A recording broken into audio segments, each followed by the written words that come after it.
যুগে যুগে এভাবেই পতন হয়েছে অহংকারীদের। আবার সেই ডোনাল্ড ট্রাম্প যারা ইরানকে 48 ঘন্টার ভিতরে ধ্বংস করে দেওয়ার ওয়াদা করেছিল, প্রতিশ্রুতি করে দিয়েছিল, অবশেষে ইরানের আঘাতে তারা চূর্ণ বিচূর্ণ যেমন হয়ে গেল, ঠিক তেমনইভাবে মাত্র 24 ঘন্টার ব্যবধানে আমেরিকা পুড়িয়ে ছাই হয়ে গেল। ইরানে এতদিন 28 ফেব্রুয়ারি থেকে একের পর এক ধ্বংসযোগ্য বোমা নিক্ষেপ করার মাধ্যমে যেভাবে ধ্বংসলীলা চালিয়ে তারা ইরানকে ভস্মীভূত করেছে, শ্মশানে পরিণত করে দিয়েছে, ঠিক তেমনইভাবে পাল্টা আঘাত হানার মাধ্যমে মাত্র 24 ঘন্টায় আজকে আমেরিকাকে শ্মশানে পরিণত করা হলো। আমেরিকার গুরুত্বপূর্ণ স্থাপনাগুলোকে ছাই করে দেওয়া হয়েছে। মিডিয়ার সামনে এসে যারা বড় বড় কথা বলে, যারা নিজেদের শান্তিপ্রিয় হিসেবে উপস্থাপন করে, আর তারাই বিহাইন্ড দ্য সিনে নিষ্পাপ মানুষের ব্লাড নিয়ে কুরুয়েল গেম খেলে। নিজেদের সুপার পাওয়ার আর ইগো দেখিয়ে যারা ভেবেছিল পুরো ওয়ার্ল্ডকে তারা হাতের তালুতে নাচাবে, আজ নেসারের এক বুলোতেই তারা সম্পূর্ণ হেল্পলেস আর কুলুলেস হয়ে গেল।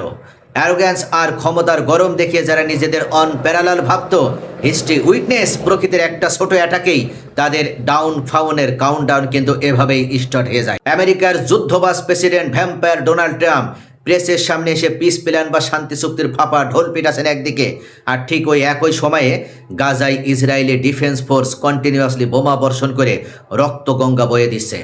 শান্তি আলোচনার নাটক আর বোমা বর্ষণ একসাথে কিভাবে চলে, এটাই মূলত বিশ্লেষকদের প্রশ্ন।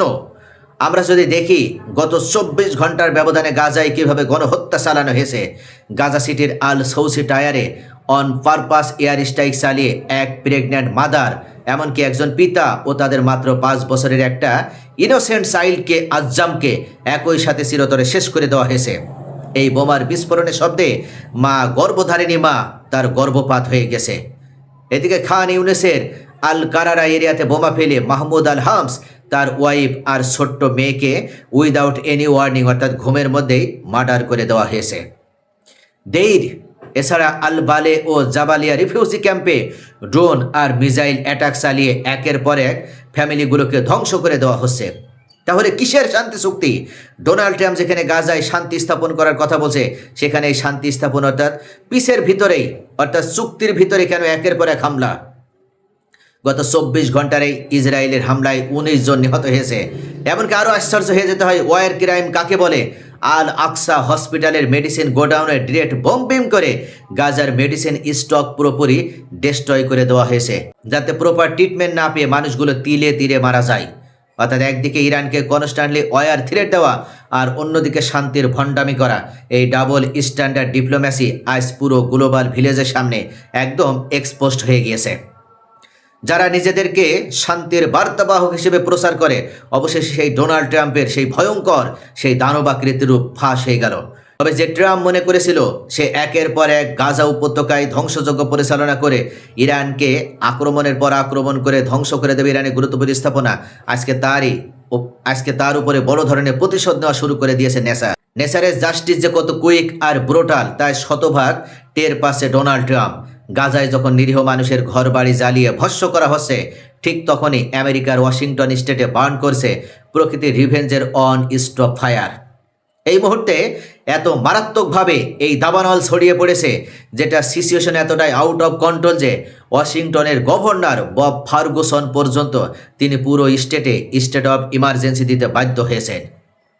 অর্থাৎ তোমাদের বাহাদুরি থাকতে পারে, তোমরা গোটা বিশ্বের উপরে ছড়ি ঘোরাতে পারো, কিন্তু তোমরা দুর্বল। দেখতে দেখতে 600-এরও বেশি হাউস, রেস্টুরেন্ট, বিজনেস স্পেস আর গভর্নমেন্ট এস্টাবলিশমেন্ট একবারে পুড়ে ছাই হয়ে গেছে। কোথাও কোনো চিহ্ন নেই, একটা সুসও নেই। প্রায় 390 বর্গ মাইল এলাকা এখন শুধুই ছাই, কোনো নাম নিশানা নেই। 60,000 মানুষের ম্যাসিভ ইভাকুয়েশন ঘটানো হয়েছে। স্পোকেন সিটি সহ আশেপাশের এরিয়া থেকে প্রায় 60,000 মানুষ লাইফ সেভ করতে ঘরবাড়ি ছেড়ে শেল্টার হোমগুলোতে পালাতে বাধ্য হয়েছে। অর্থাৎ একের পর এক তাদেরকে বিভিন্ন আশ্রয় কেন্দ্রগুলোতে নিয়ে যাওয়া হয়েছে।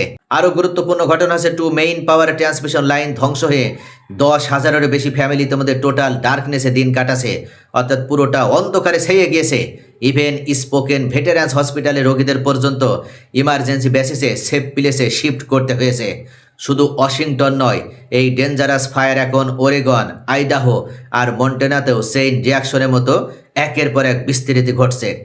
টানা 10 দিনের বেশি সময় ধরে বুলডোজার, হেলিকপ্টার আর হাইটেক ফায়ার ফাইটিং এয়ারক্রাফট ব্যবহার করেও এই ফায়ার ডিস্ট্রাকশন কোনোভাবেই থামানো যাচ্ছে না। একের পর এক ধ্বংসযজ্ঞ পরিচালনা করছে এই দাবানল, অর্থাৎ প্রকৃতি কত নিষ্ঠুর সেটার প্রমাণ দিচ্ছে সে। যে পরাশক্তিগুলো ইরানকে জাস্ট 48 ঘন্টার মধ্যে ফিনিশ করে দেওয়ার থ্রেট দিয়েছিল, যারা ইসরায়েলকে ব্যাকগ্রাউন্ড সাপোর্ট দিয়ে এই গাজায় একের পর এক ইনোসিডেন্ট চিলড্রেনদের উপরে বম্বিং করছে, আজ তারা নিজেদের এরিয়ার আগুনটুকু নিভাতেও পুরোপুরি তারা ব্যর্থ। মহান আল্লাহ পাক এভাবেই প্রতিশোধ নেয়। তোমরা দীর্ঘদিন ধরে যে হামলা চালিয়ে তোমরা একের পর এক ধ্বংসলীলা চালাবে, জাস্ট 24 ঘন্টায় তোমাদের সেটা ফিরিয়ে দেওয়া হবে। প্রকৃতির এক শিকার সামনে আজকে হাঁটু গড়ে বসেছে ডোনাল্ড ট্রাম্প।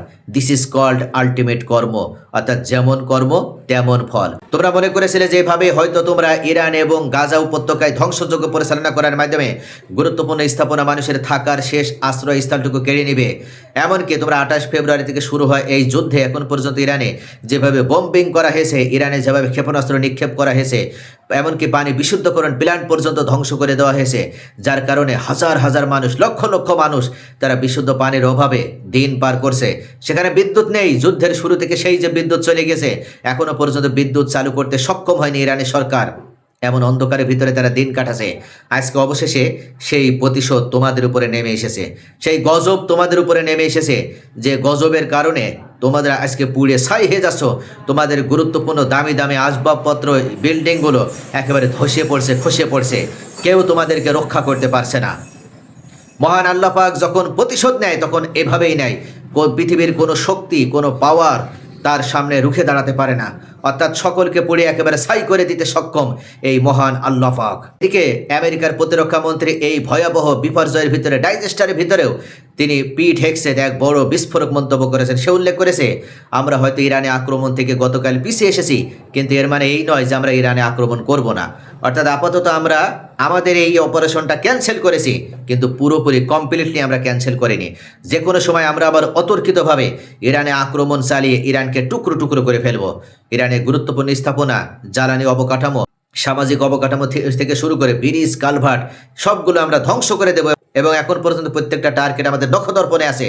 যে কোনো মুহূর্তে আমরা হামলা চালিয়ে ইরানকে সেই প্রস্তর যুগে ফিরিয়ে নিয়ে যাব। কিন্তু ইরান কি বসে আছে? ইরানও বসে নেই। ইরানের পক্ষ থেকে হুমকি দিয়ে জানিয়ে দেওয়া হয়েছে, ইরানের সাহসী পররাষ্ট্রমন্ত্রী আব্বাস আরাকচি, এমনকি ইরানের প্রেসিডেন্ট মাসুদ পেজেশকিয়ান জানিয়ে দিয়েছে, মূলত ইরানের আঘাতের ভয়ে, ইরানের আঘাতে ছিন্ন ভিন্ন হয়ে যাওয়ার ভয়ে আমেরিকা ইরানে আক্রমণ করা থেকে পিছিয়ে গিয়েছে। ইরান এভাবে মাথা উঁচু রেখেছিল, তারা মাথা উঁচু রাখবে। বিশ্বের কোনো পরাশক্তির ক্ষমতা নেই যে ইরানকে নতজানু করতে পারবে বা ইরানকে দুর্বল করে দিতে পারবে। ইতিহাসের পেজ উল্টালে দেখা যায়, নমরুদ, ফেরাউন আর আব্রাহারা নিজেদের আনস্টপেবল ভেবে সুপার অ্যারোগেন্ট হয়ে উঠেছিল, কিন্তু নেচারের জাস্ট একটা স্মল অ্যাটাকেই তাদের বিশাল সেই এম্পায়ার আর পাওয়ার ধূলিসাৎ হয়ে গিয়েছিল। অলমাইটি ক্রিয়েটরের একটাই ইউনিভার্সাল রুল, আল্লাহ ছাড় দেন কিন্তু ছেড়ে দেন না। পাওয়ারের গরম দেখিয়ে যারা দুর্বল মানুষের উপরে টর্চার চালিয়ে নির্যাতনের স্টিম রোলার পরিচালনা করার ইনোসেন্ট রক্ত ঝরিয়ে কোনো কিংডমে কিন্তু টিকে থাকতে পারে না, সেটা আরও একবার প্রমাণ হয়ে গেল। তো প্রিয় দর্শক, আপনাদের কি মনে হয় আমেরিকার এই দাবানলকে আল্লাহর পক্ষ থেকে গজব? আপনাদের মূল্যবান মতামত কমেন্টে জানান। ভিডিওটি ভালো লাগলে লাইক, কমেন্ট, শেয়ার করে পাশেই থাকুন।